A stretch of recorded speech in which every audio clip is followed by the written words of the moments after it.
Ciao ragazzi! Ciao, Aspetta, buongiorno. mi tolgo gli occhiali.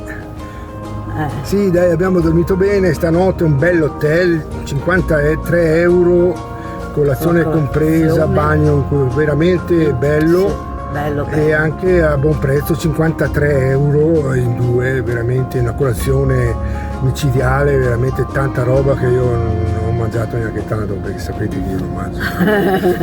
Mangia poco. Allora ragazzi, sì. un saluto a tutti voi nipoti, a tutti voi figli, zii, parenti, quello che possono vedere questo video, amici, e tanti saluti, ci vediamo. Ci vediamo. Ciao! Ciao, ciao.